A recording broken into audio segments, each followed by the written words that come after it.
Bonjour à tous. Alors, bienvenue à ce webinaire d'experts organisé par la Chambre de commerce du Montréal métropolitain. Les gens se connectent au fur et à mesure. Alors, on va se donner encore peut-être une petite minute avant de commencer officiellement. Alors, soyez un peu patients. On ne tardera pas.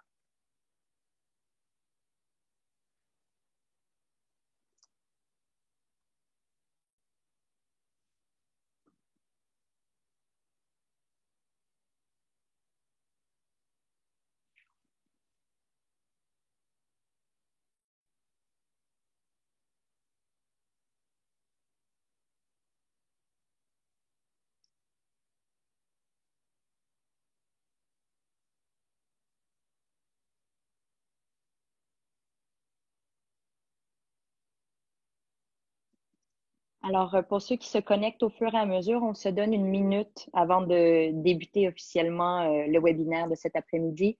Il y a plus de 1000 personnes inscrites, alors ça va prendre quelques secondes avant que tout le monde soit en ligne.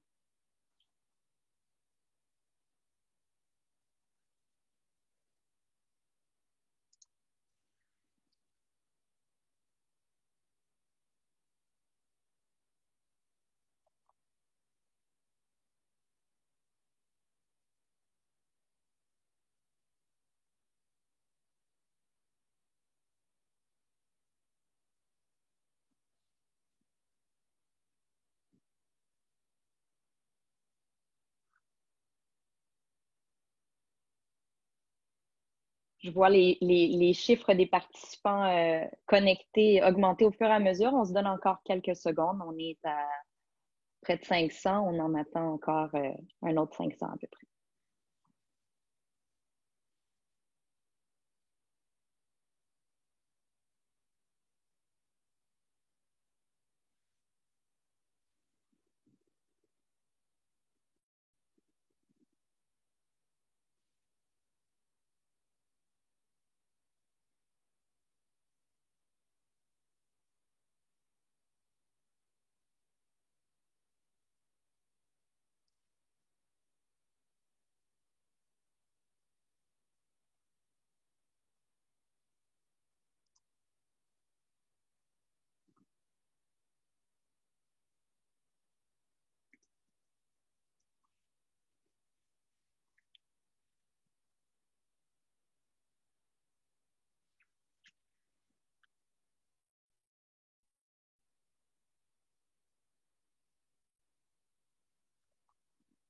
On est presque complet. Alors, je crois qu'on va débuter pour pas vous faire patienter trop longtemps. Alors, je vous re-souhaite la bienvenue à tous à ce webinaire d'experts organisé par la Chambre de commerce du Montréal métropolitain.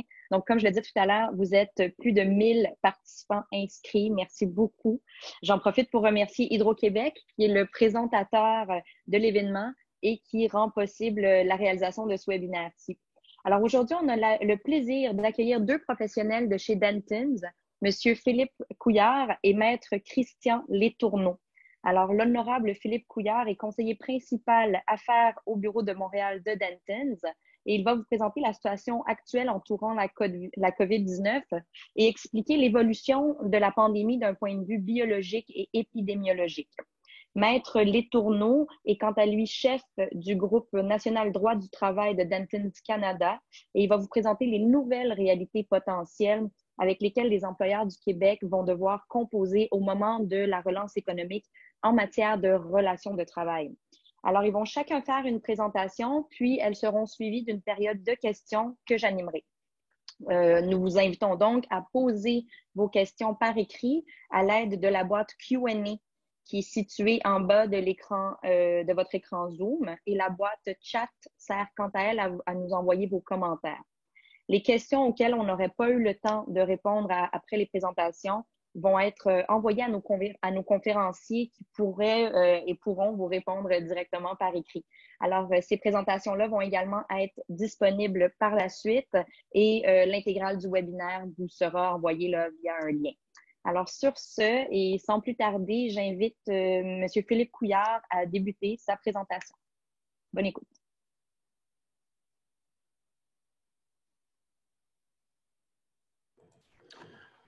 Voilà. Merci beaucoup, Michel. Bonjour à tous, à toutes. C'est un plaisir pour moi de vous retrouver. pour vous parler de l'aspect socio-sanitaire de cette pandémie qu'on est tous en train de vivre et que le monde entier est en train de vivre actuellement. Bien sûr, ce sera à haute altitude, mais il s'agissait pour nous de vous transmettre des informations qui vous permettront peut-être d'interpréter davantage les informations qui viennent de partout actuellement. Alors voilà donc l'identité de ce virus que vous avez tous vu à de nombreuses reprises dans les médias. Une structure assez simple, hein, une sphère remplie de matériel génétique. Ici, on va expliquer tantôt à quoi tout ça sert, et des petites spicules qui sont très, très utiles au virus, mais malheureuses pour nous parce qu'elles permettent au virus d'adhérer à nos cellules respiratoires, mais par contre, elles peuvent servir de cible pour un vaccin éventuel. Pour comprendre ce qu'est un virus, il faut presque remonter à la nuit des temps de la planète ou de l'univers. Alors, notre Terre a presque 4 milliards d'années de vie. Les premiers éléments les plus primitifs sont apparus entre 3,5 et 4 milliards d'années, et nous sommes les plus récemment arrivés sur la Terre. Je pense qu'il faut toujours bon de s'en souvenir. Alors, au début, il y avait un mélange assez fondamental de protéines qui se sont finalement combinées pour former ce qu'on appelle les acides nucléiques et le matériel génétique. Et le virus est une particule très, très simple, très élémentaire. Certains même disent que ce n'est pas une véritable forme de vie. Si on compare maintenant un virus avec une cellule, vous savez que nos organismes sont constitués de millions de cellules. Une cellule, c'est un organisme complet qui a tous les outils nécessaires pour s'alimenter, se reproduire, se déplacer. Et à l'intérieur, vous voyez tous ces outils extraordinaires qui sont apparus au cours de l'évolution, et notamment dans le noyau de la cellule, ce qu'on appelle le matériel génétique, l'ADN, l'ARN, qui permettent de faire des protéines. Avec des protéines, on fait tout, comme l'insuline, par exemple, pour les diabétiques. Un virus, c'est beaucoup plus petit qu'une bactérie. Vous avez le minuscule point ici qui est un virus, une bactérie ici et une de nos cellules, dont on voyait tantôt un aperçu. Une bactérie, c'est un peu plus compliqué qu'un virus, mais pas tellement. Il y a du matériel génétique, quelques éléments dans la cellule, dans la bactérie, alors qu'un virus, encore une fois, c'est excessivement simple. Une coquille avec du matériel génétique. Ce qui se produit, c'est que ce virus et ce virus spécifique auquel on a affaire maintenant a une affinité particulière pour les cellules de notre arbre respiratoire. Il va y adhérer au moyen de récepteurs et des petites épines que vous avez vues tantôt. Il va rentrer dans la cellule et là, il va être un pirate, littéralement. Il va utiliser tous les outils de la cellule pour fabriquer son matériel à lui.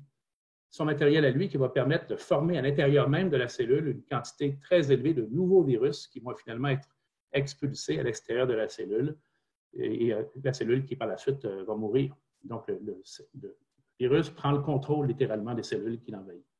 Ce n'est pas la première fois qu'on a affaire à un virus de cette catégorie. Les coronavirus, plus largement, ce sont des virus du rhume commun, mais certains d'entre eux sont plus redoutables. C'est la troisième fois qu'on a affaire à un virus de ce type-là. D'abord, souvenez-vous, 2002-2003, c'est le SRAS. Toujours avec la chauve-souris, on trouve toujours la chauve-souris avec ce virus au début, et un animal intermédiaire qui était un félin, ici, qui lui a fait la transmission à l'être humain. Ensuite, en 2011-2012, il y a eu un syndrome au Moyen-Orient avec le même virus qui a utilisé le dromadaire comme intermédiaire. Et cette fois, encore une fois, une variante de cette famille de virus qui, semble-t-il, aurait utilisé un animal qu'on appelle le pangolin en Asie, en Chine, pour finalement être transmise à l'être humain. Vous connaissez les modes de transmission. Une personne infectée tousse et éternue et sort de son organisme une quantité énorme de petites particules virales qui vont soit rentrer directement dans l'arbre respiratoire d'une autre personne, soit se déposer sur une surface. Et lorsqu'on touche à ces surfaces et qu'on se touche le visage par-dessus toutes les voies respiratoires, c'est là que le virus peut occuper un deuxième individu, un deuxième organisme. Les façons de freiner la transmission, elles sont très simples. Le bon vieux savon et de l'eau. Le savon a un effet destructeur sur la coquille du virus, donc se laver les mains fréquemment. Avec du savon, si on n'a pas de gel hydroalcoolique, ou avec le gel hydroalcoolique, bien sûr. Et également protéger les voies respiratoires, surtout des autres, en portant un masque. Ça, c'est le masque commun que beaucoup de gens utilisent de plus en plus. Et ces masques plus perfectionnés, N95, doivent être réservés au personnel des réseaux de santé. Vous connaissez les précautions. D'ailleurs, je pense qu'on les suit bien au Québec, la distance entre les gens, la distance de 2 mètres. Mais également, la façon de le faire, d'appliquer cette distance-là, nous permet de ralentir la transmission du virus. Et là, il y a une notion très rapide que je vais vous donner, qui est le R0 ou le RO, qui est le nombre de personnes qu'une personne infectée peut contaminer. Alors, dans cet exemple ici, il y a un R0 à 2. Alors, chaque personne infectée peut contaminer 2 personnes, et ainsi de suite, 2 et 2 et 2, ce qui explique que le virus peut se répandre et se transmettre de façon exponentielle très, très rapidement. On estime pour ce coronavirus particulier le RO à 3, donc chaque personne pouvant contaminer 3 autres, et c'est beaucoup plus élevé que l'influenza, qui est notre virus habituel de la grippe. Vous voyez ici l'illustration de l'importance de ce chiffre-là. À gauche, vous avez un exemple similaire à celui que je viens de vous mentionner, un RO à 3. Vous voyez le nombre de personnes infectées après quelques jours, 38 jours, par rapport à un RO à 1,5. Vous voyez la différence énorme dans la transmission et le nombre de personnes infectées.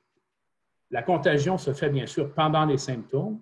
De plus en plus maintenant, on sait que la contagion se fait également avant le début des symptômes, possiblement 2 ou 3 jours avant le début des symptômes. Mais il y a une inconnue importante. Il y a plusieurs inconnues d'ailleurs autour de ce virus, quant aux gens qui ont le virus, qui n'ont pas de symptômes, et quant au moment précis où ces personnes deviennent contagieuses. Alors, quand on a le virus, si on a des symptômes, parce que beaucoup, on va le voir, n'ont pas de symptômes, de façon habituelle d'avoir des symptômes, c'est la toux, la fièvre, la difficulté à respirer. Mais de plus en plus, il y a d'autres symptômes qui apparaissent, qui sont décrits à mesure que le nombre de cas augmente, notamment la perte de l'odorat et du goût, les deux mots ensemble, qui a été souvent décrite comme un symptôme initial de l'infection à coronavirus, donc à surveiller. Les formes les plus sévères sont bien sûr dues parfois à des infections secondaires des poumons, mais de plus en plus, on se rend compte que, comme ça avait été le cas lors de la grippe espagnole de 1918, par exemple, le système immunitaire de nos organismes devient complètement déréglé, se trompe littéralement et se met à attaquer les cellules normales, les cellules saines de notre arbre respiratoire, de nos autres organes, qui fait en sorte que l'ensemble des organes devient atteint par la réponse immunitaire qui est anormale, anormalement élevée, anormalement élargie, et c'est souvent ça qui entraîne le décès des patients. Ce qu'on sait des facteurs de risque pour avoir des complications ou des formes graves, c'est l'âge avancé, sexe masculin, les facteurs socio-économiques. Bon, le tabagisme, on va le mettre entre parenthèses parce que des études récentes qui sembleraient montrer étrangement qu'il semblerait avoir un certain effet protecteur, mais c'est juste pour le virus, pas pour les poumons. Ne tirez pas de conclusion hâtive. Les autres problèmes médicaux rendent plus susceptibles à l'infection, notamment maladie pulmonaire, diabète, obésité et tout ce qui baisse votre immunité, notamment le cancer. Alors, des gens qui ont des traitements de chimiothérapie, dont l'immunité est diminuée, deviennent très vulnérables aux complications.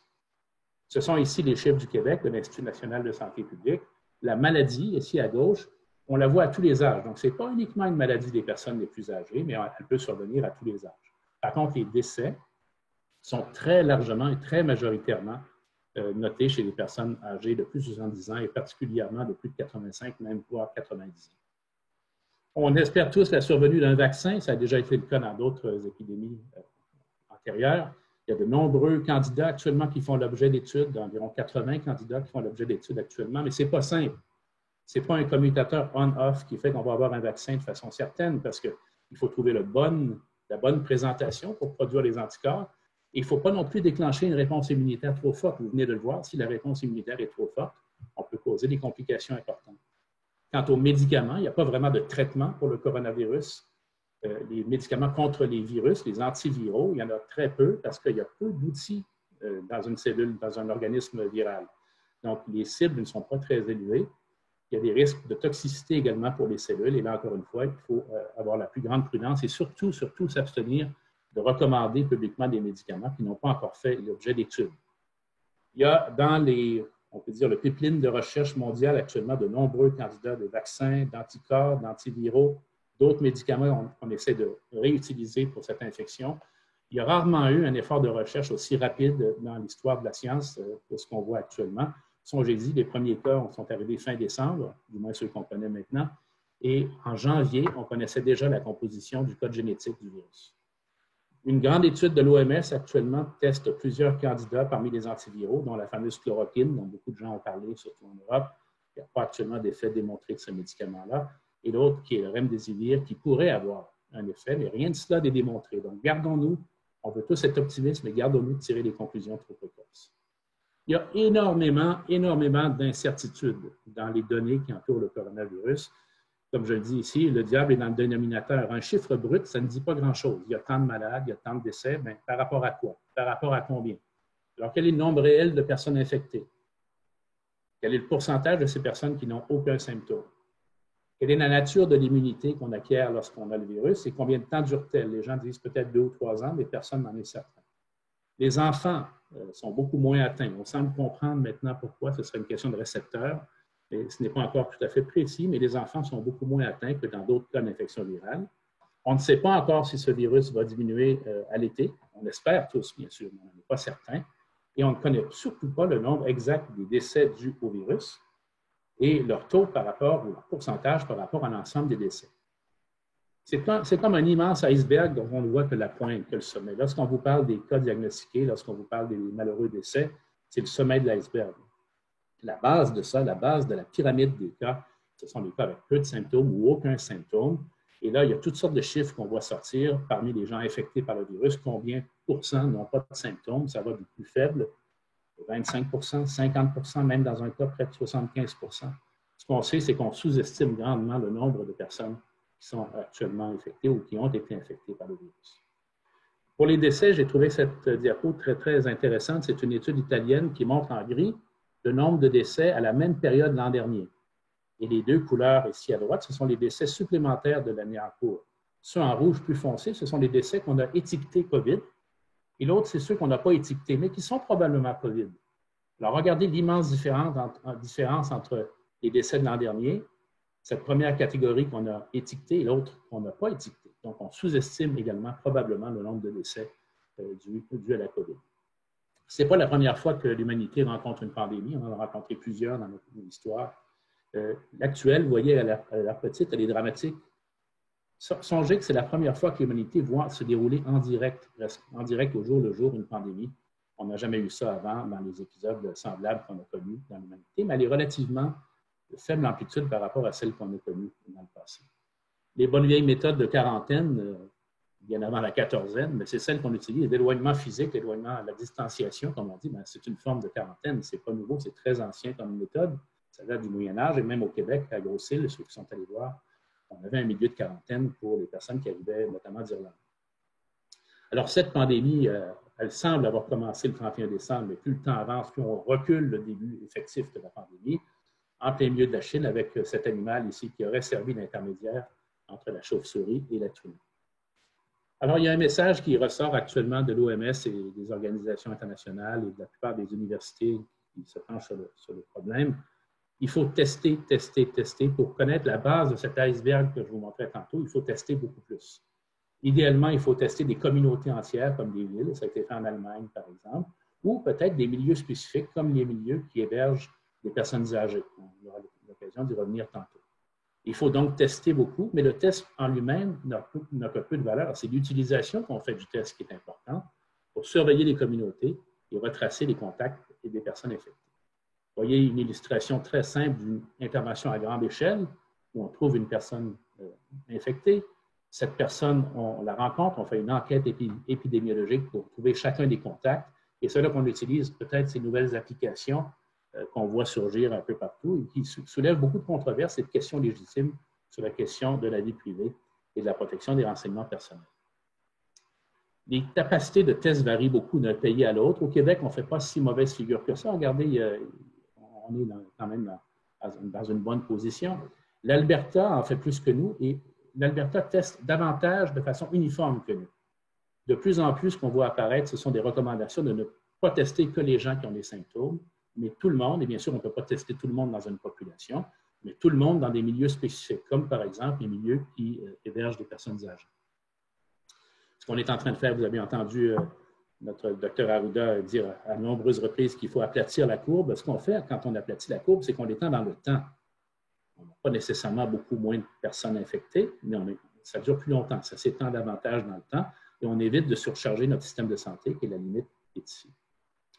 Mais il faut être conscient des conséquences de ce choix-là. Lorsqu'on choisit, avec raison, je ne remets pas en question ce choix parce qu'il faut protéger les capacités des systèmes de santé. Lorsqu'on choisit de passer d'une situation non contrôlée à une situation contrôlée par des interventions comme la distanciation sociale, ce qu'on fait, c'est qu'on ralentit la vitesse avec laquelle le nombre de personnes susceptibles à l'infection diminue. Donc, on prolonge la période de vulnérabilité et on se rend plus vulnérable, par exemple, à une deuxième poussée, à une deuxième phase de l'épidémie. Mais encore une fois, on ne peut pas remettre actuellement ce choix en question parce qu'il n'y a pas de vaccin, il n'y a pas d'initiative. Il faut tirer des leçons du passé, même si c'est une maladie différente. La grippe soi-disant espagnole, qui n'avait l'espagnol que le nom en 18-19, je vous montre que deux villes, Philadelphie, ici, et Saint-Louis. À Philadelphie, un grand retard dans la mise en place des mesures, c'est le beige que vous voyez ici. Elles ont duré très peu de temps et regardez la catastrophe énorme qui s'est produite à Philadelphie. Tandis qu'à Saint-Louis, ici, les mesures ont commencé beaucoup plus précocement. Dès qu'elles ont été relâchées, il y a eu une nouvelle poussée qui, cette fois encore, a dû être contrôlée par les mêmes méthodes.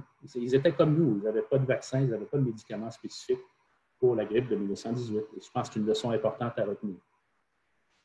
Il y a des conditions gagnantes et je pense que ce serait une bonne chose à faire un peu partout lorsqu'on commence ce qu'on appelle le déconfinement, de définir publiquement quelles sont les conditions de transmission qui permettent de commencer l'expérience. J'insiste, l'expérience du déconfinement. Ce sont des exemples que je vous présente ici, ce n'est pas une prescription. Par exemple, l'Allemagne a établi plusieurs éléments possibles, mais a reculé finalement parce qu'il y avait beaucoup de pression pour le déconfinement de l'économie.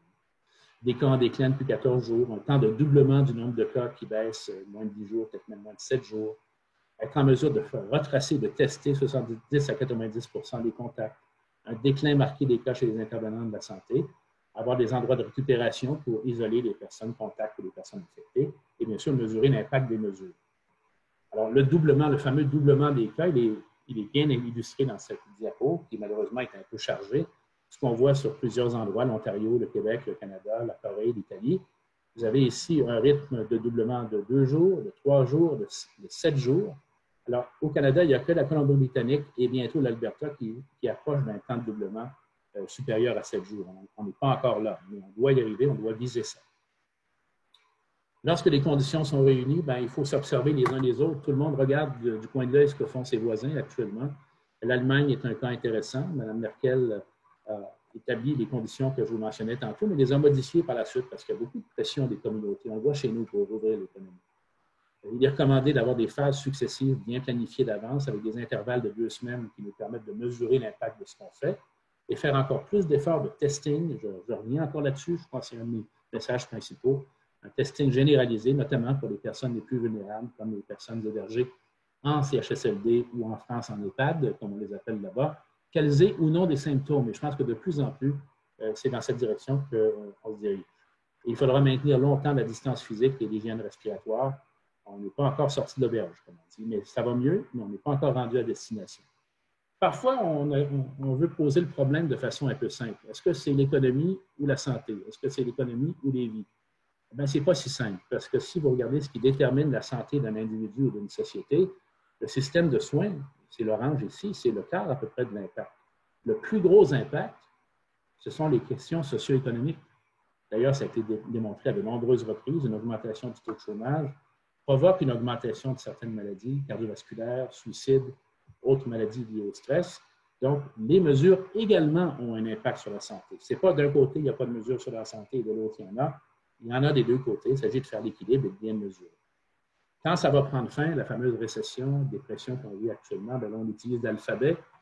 Je pense que tout le monde a un peu abandonné l'espoir que ce soit une récession ou une dépression en V avec une récupération rapide. On espère que ce soit en U. Ça pourrait être en W si on a des poussées qui se répètent au cours de la prochaine année. Et le plus mauvais scénario, s'il n'y a aucun vaccin d'ici quelques mois et on ne progresse pas, c'est une dépression prolongée en L comme ça. Souhaitons-nous plutôt le U actuellement, et je pense qu'on a des éléments pour l'espérer. Les milieux d'aînés, partout, c'est un révélateur et un défi énorme. Bien sûr, les aînés sont plus vulnérables au virus, mais plus vulnérables aux mesures également.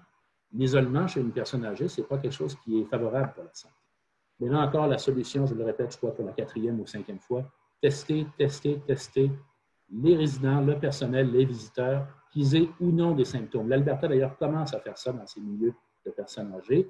Chez nous, au Québec, on voit que c'est centré dans la grande région de Montréal. Il faut donner priorité aux zones d'activité importante de la pandémie, se souvenir des conséquences de l'isolement, comme je viens de le mentionner. Toute pandémie, la bonne nouvelle, c'est qu'elle aura une fin. Alors, faute de participants, ce n'est pas une façon très favorable de terminer, mais ça se termine dans la grande majorité des cas, y compris la grippe espagnole de 1918, par l'acquisition de la fameuse immunité, des anticorps, soit parce qu'on a été exposé au virus, qu'on le sache ou non par les symptômes, soit parce qu'on a été vacciné. Et parfois, si on a un peu de chance, le virus fait une mutation qui le rend moins contagieux. La fameuse immunité collective dont tout le monde parle, pour ce virus particulier, on estime qu'elle sera atteinte lorsque 60 à 70 % de la population aura été exposée ou aura développé des anticorps au virus. Il commence à avoir des expériences intéressantes de mesure d'anticorps dans la population. Il y a des études plus ou moins sérieuses, mais il y en a qui le sont. Une au Danemark, une à Santa Clara en Californie, une en Allemagne. Et là, on essaie de les mettre sur une courbe pour essayer de prédire ce qui va arriver. Quand est-ce qu'on va arriver à ce niveau d'immunité collective suffisant? Bien, on n'y est pas arrivé, comme vous le voyez encore, mais certains espèrent, en mettant ces points sur une courbe, qu'on est dans la bonne direction. Je pense qu'on peut se permettre d'espérer ça, mais on a absolument besoin de ce genre de mesures au cours des prochains mois pour mieux comprendre cette pandémie. Il y a des impacts qui sont énormes, bien sûr, difficiles à prévoir quant à leur ampleur. Certainement une récession, plus que ça, une grande dépression, la dette qui augmente chez les gouvernements et pour les ménages, la démondialisation, ce qui est un paradoxe parce que les grandes chaînes d'approvisionnement, on le voit, étaient fragiles, étaient vulnérables à un phénomène comme celui-là. Par contre, on ne sortira de la pandémie que par la collaboration internationale et le partenariat entre les pays. Donc, il faut avoir une vision mesurée de ce qu'on entend par ce terme. La résilience d'une population de ces systèmes de santé va être un net avantage compétitif au cours des prochaines années. Le très grand âge, c'est un nouveau paradigme de notre société, de nos sociétés. Je pense qu'il faut le rediscuter de façon plus élargie que la simple question des institutions ou des soins de santé. C'est beaucoup plus large que ça. C'est un phénomène relativement récent dans la société qui est avec nous pour longtemps. Donc, je pense qu'il faut l'aborder, encore une fois, de façon la plus large possible. On est en train de se parler à distance. Ce n'est pas à veille de se terminer. Et il y a des conséquences géopolitiques. On en parle moins actuellement. Le glissement vers l'Est, vers l'Asie, du centre de gravité du monde. Et la question nord-sud ne va pas devenir moins importante. Elle va devenir plus importante au cours des prochaines années. Il y a des retours inattendus. Ça, c'est un philosophe anglais du 17e siècle qui s'appelait Hobbes, qui, après des guerres civiles, a dit que lorsque l'être humain est dans un état naturel, exposé à la violence, ça justifie pour lui la mise en place d'un régime autoritaire, d'un despote, d'un monarque omnipotent. Et c'est un peu ce qu'on ressent, c'est-à-dire que lorsque les gens se sentent menacés, ils sont prêts à faire des compromis sur leur liberté, sur la démocratie. Il faut faire attention, il faut un peu se méfier de nous-mêmes. Ce qu'on aura mis en place de façon temporaire pour la pandémie, il faut que ce soit véritablement temporaire. L'autre monsieur ici, c'est M. Keynes, un économiste bien connu, qui a d'ailleurs un mot un peu ironique sur les économistes, ses collègues, sur cette diapo. Mais on voit actuellement que ces idées qui ont été mises de côté pendant longtemps reviennent devant nous. Ce que les banques centrales font actuellement, c'est une expérience sans précédent d'impression d'argent. On imprime des billets de banque dans des quantités phénoménales. On verra les conséquences de ça, mais je ne crois pas qu'il y a beaucoup d'autres options. Il faut garder les gens actifs, il faut garder les gens capables de fonctionner dans la société. Et il fallait mettre littéralement de l'argent dans la communauté, dans les poches des travailleurs, et c'était la bonne option à faire. Mais je crois qu'il sourirait actuellement, M. Keynes, s'il voyait ce qui est en train de se produire. Il y a des grands arbitrages à faire. Il n'y a pas de décision blanc ou noir. Il n'y a pas 0 ou 1. Il y a souvent une décision à placer entre les deux. Il faut le dire de façon explicite.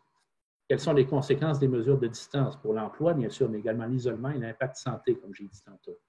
Quel est l'impact des moyens de contrôle de l'épidémie, du traçage des contacts, par exemple, sur les libertés, les suivis par application, etc. Quel est l'impact sur les patients qui ont besoin d'autres soins que ceux destinés au COVID? Par exemple, les personnes en attente de soins pour le cancer, les services sociaux. Qu'en est-il des inégalités? C'est un grand révélateur d'inégalités aussi, cette pandémie.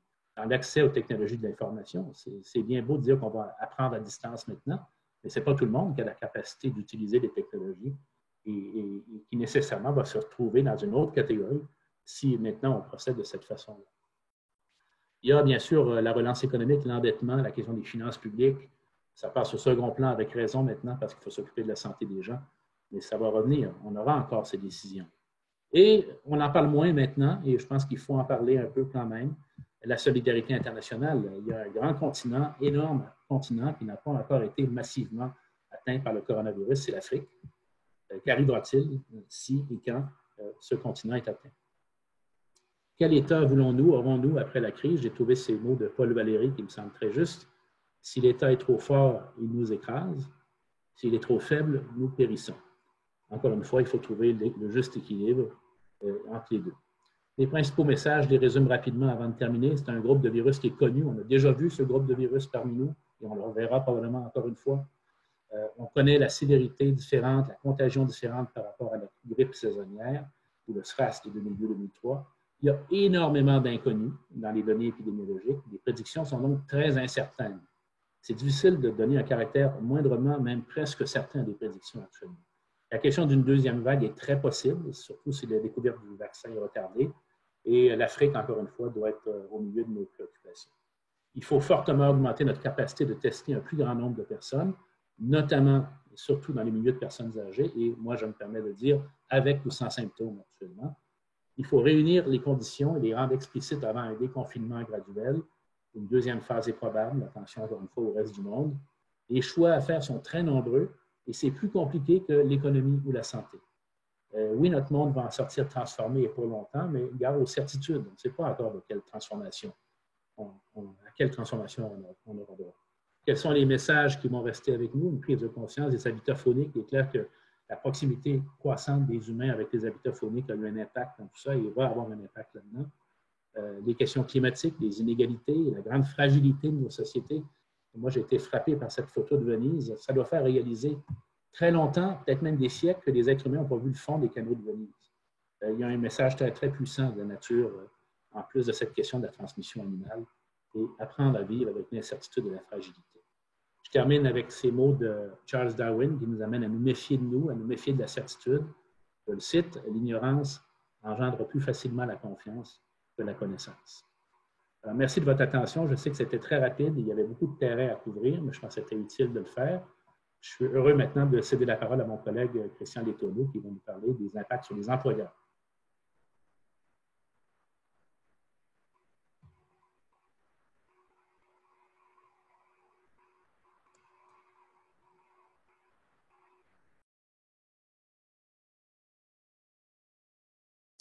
Alors, merci Philippe. Bonjour à tous et à toutes. Un petit mot avant de partager mon écran et la continuation de la présentation. Un petit mot rapide sur ce que je vais couvrir pendant ma présentation. Donc, on va parler de la reprise, l'après-COVID. On va parler de ce qui arrive pour les personnes qui ont été mises à pied, des personnes dont les conditions de travail ont été modifiées de façon substantielle ou non pour faire face à la crise.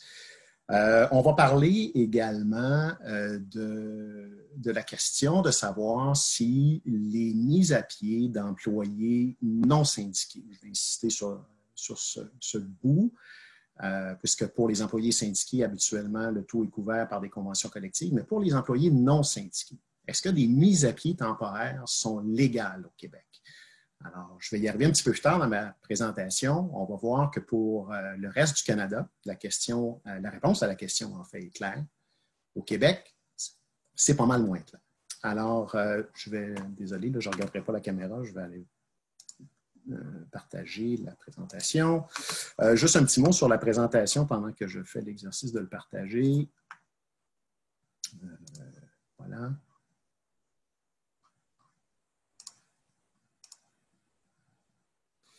Un instant, share screen. Voilà. Je vais la mettre. Ça allait pas mal mieux avec la pratique tout à l'heure, je peux vous dire ça. Voilà, diaporama. Voilà, on y arrive. Presque. Mon écran ne veut pas se partager autrement que comme ça. Désolé pour les problèmes techniques. Bon, ben, comme ça, je vais y aller avec ça. Donc, j'ai fait une présentation qui est un peu détaillée. Alors, je ne couvrirai pas tout ce qu'il y a dans les diapositives parce que ça va prendre 2 heures de passer à travers ça. Je vais y aller à l'essentiel, mais essentiellement, j'ai voulu donner un contenu substantif pour que les gens puissent référer à la présentation par la suite. Donc, reprise des activités, un processus à bien orchestrer. Il est possible de ne rappeler qu'une partie des employés qui ont été mis à pied suite aux diverses mises à pied qui ont pu avoir lieu dans le cadre de la COVID-19. Si tous les employés sont rappelés ensemble, ça pose moins de problèmes. Si les employés ne sont pas tous rappelés en même temps, ça peut poser un peu plus. Donc, pour les employés syndiqués, comme je le disais tout à l'heure, il y a beaucoup, vous allez retrouver cette notion-là souvent, là, des employés syndiqués qui sont couverts par des règles de convention collective. Alors, vous allez retrouver ça souvent dans ma présentation. C'est malheureusement habituellement pas le cas pour les employés non syndiqués. Alors, les employés syndiqués, habituellement, les clauses de rappel au travail sont assez claires et directes. C'est basé sur l'ancienneté de façon très majoritaire. Pour les employés non syndiqués, si on ne rappelle pas la totalité de nos employés, c'est certain qu'il faut regarder qui on va rappeler et qui on ne rappellera pas immédiatement. On peut se baser sur divers critères, évidemment. Le critère de l'ancienneté, comme pour les employés syndiqués, est celui qui pose le moins de problèmes parce que c'est le critère le plus objectif. Mais souvent, les employeurs sont face à des problématiques de polyvalence et autres critères du genre. Ce qui est bien important dans ce contexte-là, c'est que les critères doivent être le plus objectifs possible. Si vous avez plus d'un critère, et j'en indique quelques-uns dans ma présentation, c'est encore mieux. Il est bien important de prévoir quels sont ces critères-là avant de procéder au rappel au travail et, si possible, de bien documenter les critères que l'on va utiliser pour faire face à des recours éventuels de la part d'employés qui pourraient prétendre, par exemple, qu'ils auraient dû être rappelés avant une autre personne lors du retour au travail. Lorsqu'on procède à un rappel, encore une fois, pour les employés syndiqués, les délais de retour au travail, etc., sont prévus dans la convention collective et les conséquences de ne pas revenir au travail sont également prévues dans les conventions collectives. Et là, on est dans le paragraphe de la réticence de certains employés à revenir au travail. Ce qui arrive si on veut que l'employé revienne au travail et que l'employé ne revient pas au travail, il ne veut pas revenir au travail. Et j'ai vu un article récemment dans La Voix de l'Est qui m'a porté à réfléchir là-dessus, qui était très intéressant, c'est-à-dire des employeurs de la région des cantons de l'Est qui avaient beaucoup de difficultés à rappeler au travail certains employés qui, bénéficiant des programmes gouvernementaux et étant des salariés qui ne gagnaient pas, dont le taux horaire était bas, refusaient de revenir au travail pour pouvoir rester à la maison et bénéficier du programme gouvernemental. Face à ça, ça créait un problème important pour les employeurs. Alors, face à ça, qu'est-ce qu'on peut faire? Bien, encore une fois, quand on a une convention collective, c'est géré par la convention collective. Si on n'en a pas, il est important pour l'employeur de, encore une fois, documenter le processus. Alors, quand on fait un rappel au travail à ses employés, il faut le faire par écrit. Il faut envoyer une lettre. Il faut donner le détail, il faut donner un délai raisonnable et il faut surtout indiquer dans la lettre quelles sont les conséquences à un non-retour au travail qui pourraient aller jusqu'à considérer que l'employé a démissionné ou que l'employé pourrait être congédié pour cause, par exemple. Il pourrait y avoir des réticences pour les employés de revenir au travail reliées à la question de confiance sanitaire. Alors, la peur des employés de pouvoir revenir au travail dans un contexte sécuritaire ou la crainte que l'employeur ne mette pas en place les mesures nécessaires pour protéger ces employés-là de la propagation du virus. Alors, il va être très important pour les employeurs de rassurer leurs travailleurs sur cet aspect-là et d'être en mesure, de façon rapide, de pouvoir indiquer aux employés quelles sont les mesures qui sont mises en place pour pouvoir faire face à leurs craintes.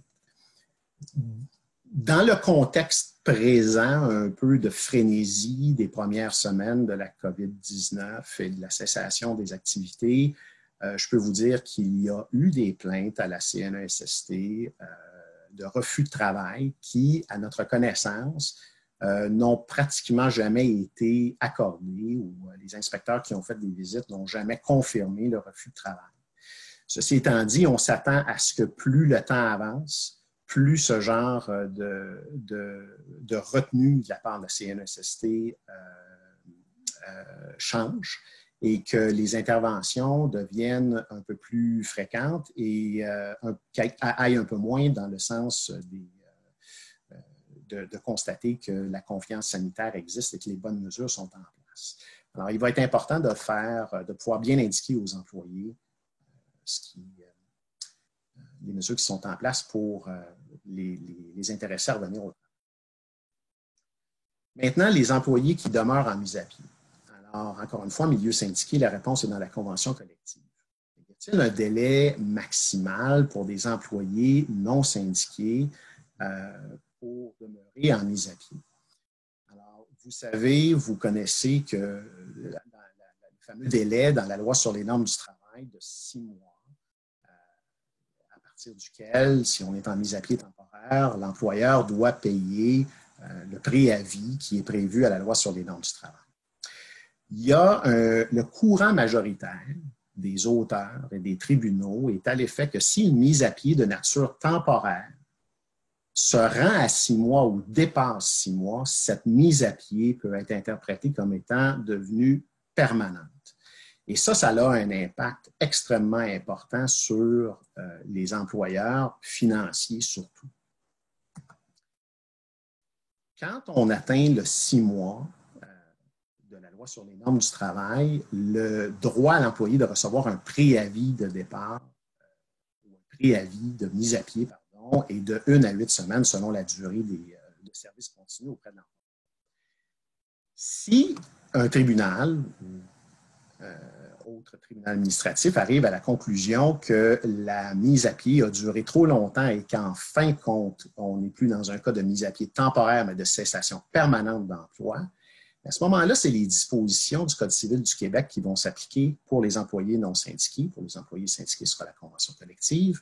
Mais pour les employés non syndiqués, dispositions du Code civil du Québec qui peuvent entraîner, selon les années de service, jusque de 1 à 4 semaines d'indemnité de départ par année de service, jusqu'à un maximum de 18 à 24 mois de salaire. Alors, pour les employés qui ont beaucoup d'années de service auprès d'un employeur, l'impact peut être énorme. Évidemment, ce montant-là va être sujet à la minimisation des dommages. Alors, si, par exemple, un tribunal arrivait à la conclusion qu'un employé a le droit à 12 mois d'indemnité, ce n'est pas 12 mois où l'employé peut rester chez lui à rien faire. L'employé a l'obligation de se trouver un emploi alternatif et tous les revenus qu'il va gagner pendant cette période-là vont être déduits du 12 mois, qui est l'exemple que je donnais tout à l'heure. Mais il n'en reste pas moins que les indemnités auxquelles peut faire face l'employeur sont beaucoup plus importantes lorsqu'on parle d'une cessation permanente.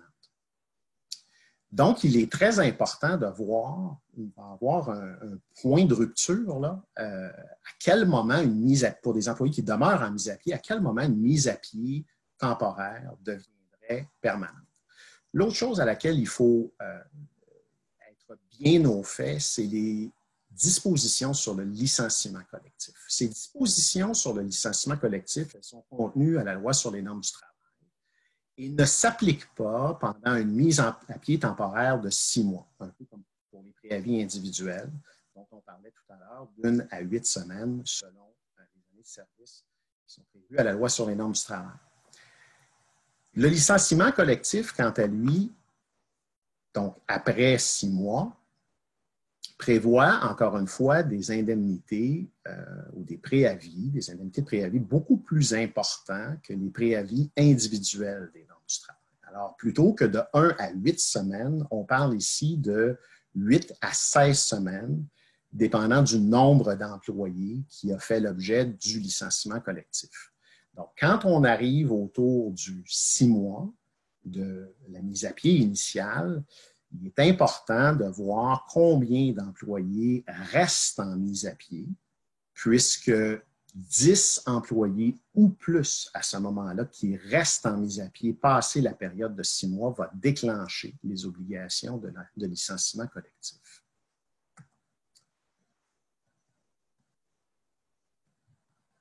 Là, je veux parler 2 secondes des mises à pied successives. Il peut arriver des situations où des employés, dans la frénésie des dernières semaines, ont été mis à pied. Il y a une reprise temporaire ou graduelle, des activités de l'entreprise qui procèdent à rappeler les employés au travail. Mais la situation peut se dégrader pour toutes sortes de raisons, à cause des conditions financières de l'entreprise, à cause, par exemple, d'une reprise ou d'une recrudescence du virus qui forcerait une deuxième mise à pied. Alors, la question qui va se poser à ce moment-là, c'est le fameux délai de 6 mois qui libère l'employeur de payer l'indemnité de préavis. Est-ce qu'elle recommence lors de la nouvelle mise à pied ou est-ce qu'il s'agit du 6 mois où on doit tenir compte du 6 mois original?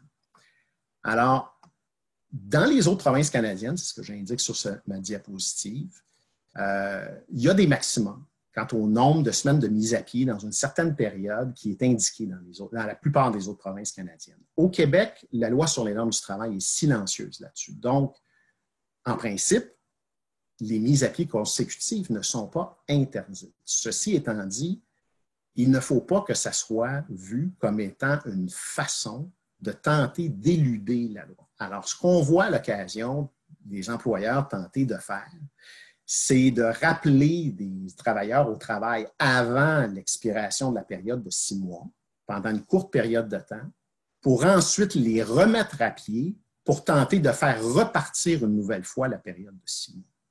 Alors, sachez que les tribunaux sont au fait de ces tentatives. Donc, si l'idée est de tenter d'éluder l'application de la loi, ça ne passera pas le test des tribunaux. Ceci étant dit, il peut y avoir des situations qui sont tout à fait acceptables pour procéder à une deuxième mise à pied, par exemple, lorsque là, il y a un rappel des travailleurs la première fois et qu'un nouvel événement se produit qui amène à une deuxième mise à pied qui n'était pas prévue au moment du premier rappel.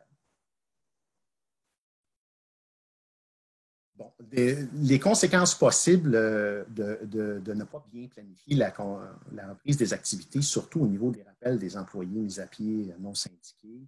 Alors, il y a divers recours, des possibilités de démission et la possibilité accrue de syndicalisation.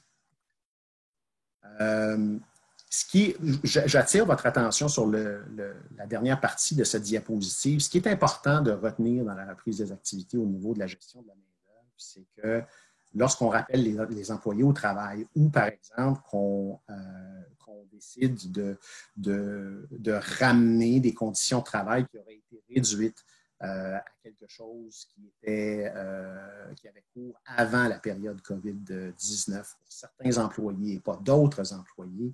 Ce qui est important, c'est qu'il faut toujours se baser sur des facteurs objectifs. C'est important de bien documenter toutes ces décisions et tout le processus pour pouvoir démontrer à un tribunal éventuellement qu'on s'est basé sur ces facteurs objectifs-là et qu'ils n'ont pas été mis de l'avant après le fait. Et surtout maintenir une bonne communication avec les employés, incluant évidemment ceux qui sont ou demeurent en mise à pied. Comment éviter les divers recours? Alors, voici les recours auxquels on s'attend. Les employés pourraient se plaindre des réductions, modifications de leurs heures de travail, des autres avantages, des mises à pied et des licenciements. Ça, ce sont les types de recours qui peuvent exister. Je vais laisser les participants s'y référer plus tard. Ce qui est important, c'est que les recours varient habituellement entre 30 jours et 3 ans, sauf pour des recours plus courts qui peuvent se retrouver dans des conventions collectives ou pour des recours très particuliers. Ce qui est important de comprendre, par exemple, c'est qu'au moment où on se parle, pour la plupart de ces délais-là sont suspendus par des arrêtés ministériels qui ont été émis au mois de mars.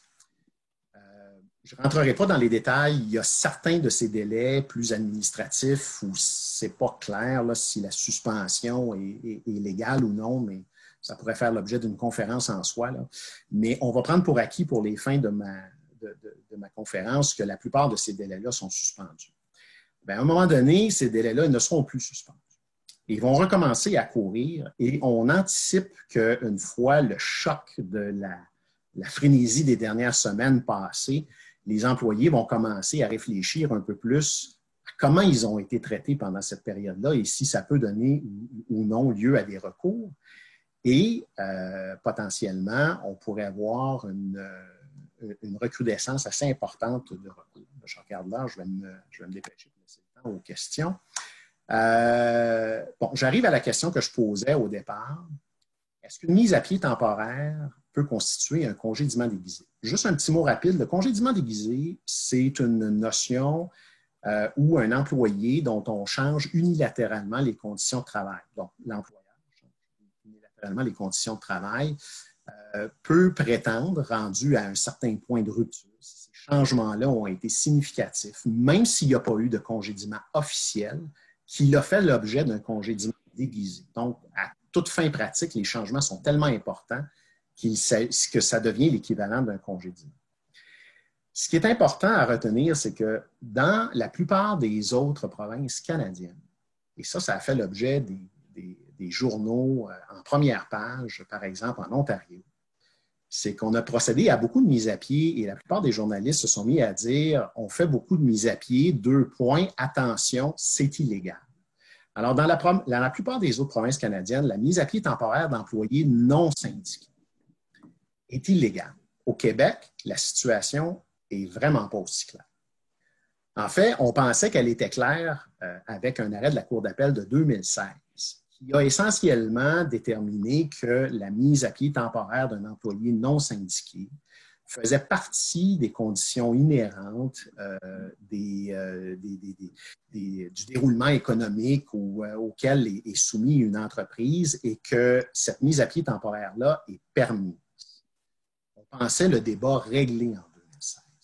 Cependant, en 2018, la Cour supérieure est venue atténuer la portée de cette décision de la Cour d'appel parce que la Cour d'appel était saisie d'une plainte d'un pressier.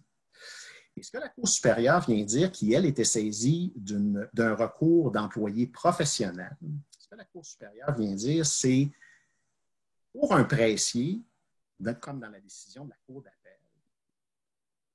ils pratiquaient leur travail dans un cadre cyclique où ils pouvaient s'attendre à être mis à pied. Mais pour des professionnels, dans un bureau de professionnels qui n'ont jamais été mis à pied, on ne peut pas avoir la même expectative. Donc, la Cour supérieure a déterminé que dans ce cas-là, la mise à pied temporaire d'employés non syndiqués était illégale. Je vous rappelle que plusieurs entreprises et plusieurs employeurs dans le cadre de la COVID-19 ont procédé à de telles mises à pied d'employés non syndiqués. Alors, la question va être intéressante. Rapidement, pour quoi faire pour le futur? Alors, peut-être prévoir, par exemple, dans les contrats de travail pour les nouveaux employés, des clauses de force majeure ou des clauses qui permettent spécifiquement à l'employeur de mettre à pied un employé non syndiqué.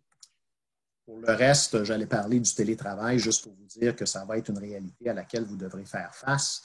Je peux vous dire que les politiques, c'est important d'avoir une politique. Les politiques qu'on a revisées, qui ont été pondues pendant la frénésie de la COVID-19, je vous dirais que 3 sur 4 de ces politiques ne tiendraient pas la route dans un contexte normal. Alors, il va être important pour faire face à cette réalité de revoir ces politiques. Voilà, ça termine pour moi, donc je comprends qu'on va aller à la période de questions. Merci beaucoup, messieurs. On va maintenant procéder à la période de questions. Il ne nous reste pas beaucoup de temps, mais donc je vais les faire défiler. Une question adressée à M. Couillard qui revient assez fréquemment. Comment est-ce qu'on explique tant d'incertitudes dans les données?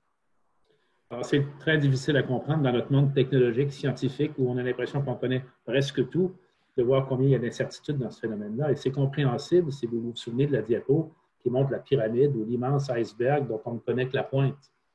Parce qu'on ne connaît pas toute l'image de l'épidémie ou de la pandémie, entre autres parce qu'on ne teste pas de façon massive, et il y a des limites à ce qu'on peut faire en termes de tests, des limites concrètes, équipements personnels, etc. Il faut prendre conscience de ça. Mais elles sont incertaines, ces prédictions ou ces données, parce qu'on ne connaît pas toutes les données. Et on ne peut pas les interpréter. Et c'est toujours risqué d'interpréter des nombres bruts. Si je vous dis il y a 1000 décès, mais 1000 décès par rapport à combien d'habitude? 1000 décès à quel endroit? 1000 décès dans quel groupe d'âge? Il faut ajouter un élément de précision à ces chiffres-là, sinon ils ne veulent pas dire grand-chose. Mais vous avez raison de souligner que l'incertitude, c'est un phénomène très, très évident dans la pandémie qu'on connaît et il faut s'y attendre. Merci. Maintenant, une question pour Maître Letourneau de Christophe Mazera. S'il manque des employés car certains ne souhaitent pas revenir par crainte d'être exposés, comment est-ce qu'on peut faire appel à des agences? On peut faire appel à des agences s'il n'y a effectivement pas d'employés disponibles, mais il faut être bien certain que c'est les employés qui ont refusé de revenir au travail, que c'est leur décision de refuser de revenir au travail. Et encore une fois, bien documenté, mais on peut certainement faire appel à des agences pour pallier à ce manque temporairement. Mais vous ne serez pas les seuls, malheureusement. une autre question pour M. Couillard. Quels seraient des exemples de prérequis à mettre en place pour le déconfinement? J'ai parlé brièvement de l'Allemagne. Il y a Mme Merkel qui bien sûr, avec son intelligence habituelle, gère cette crise de façon remarquable. Elle a mis publiquement sur la table des critères de déconfinement. Mais remarquez bien, elle a reculé parce que la pression pour le déconfinement, elle est énorme. Alors, par exemple, est-ce que le rythme d'augmentation, de doublement du nombre de cas est en train de diminuer ou d'augmenter? Est-ce qu'on arrive à un certain seuil? Quel est le seuil qu'on devrait atteindre? Je pense qu'il faut être explicite là-dessus. Est-ce que le nombre de personnes parmi les travailleurs de la santé, les professionnels de la santé infectés va en diminuant? Est-ce qu'on a une diminution du rythme de progression de la maladie dans les milieux vulnérables, par exemple? Donc, il faut, à mon avis, faire l'effort d'avoir des critères assez simples, explicites, et qu'on peut comparer aux données qui seront publiées, notamment la question du temps de doublement du nombre de personnes infectées. Ça m'apparaît, malgré l'imperfection des données dont je parlais tantôt, m'apparaît un repère qui est intéressant à suivre. Merci. Une autre question à Maître Letourneau de Véronique Leclerc. Comment bien définir l'avis de cessation de fin d'emploi selon la CNSST et le Code civil puisque ce n'est pas cumulable? Je ne suis pas certain que je comprends la question. Pouvez-vous la répéter? Comment bien définir l'avis de cessation de fin d'emploi selon la CNSST et le Code civil? Bien, il faut le faire par écrit. Et il faut indiquer de façon claire dans l'avis de cessation de fin d'emploi qu'il s'agit d'une fin d'emploi permanente, si c'est ce qu'on veut faire. Si ce n'est pas ce qu'on veut faire, il faut indiquer que c'est une mise à pied temporaire. Et là, il va falloir faire attention à la fameuse période de 6 mois à laquelle je faisais référence plus tôt. Et là, je ne sais pas si le son est bon. J'ai vu une couple de commentaires qui disaient que mon son n'était pas très bon tout à l'heure. Je ne sais pas trop pourquoi. Désolé. C'est rétabli. C'est voilà. rétabli. Écoutez, pour le moment, on ne m'a pas envoyé d'autres questions, quoique j'en ai vu passer quelques-unes. Toutes les questions qui ont été envoyées, c'est certain qu'elles vont vous être transmises, messieurs, pour que vous puissiez y répondre directement. Ah. Attendez, moi, je suis désolée.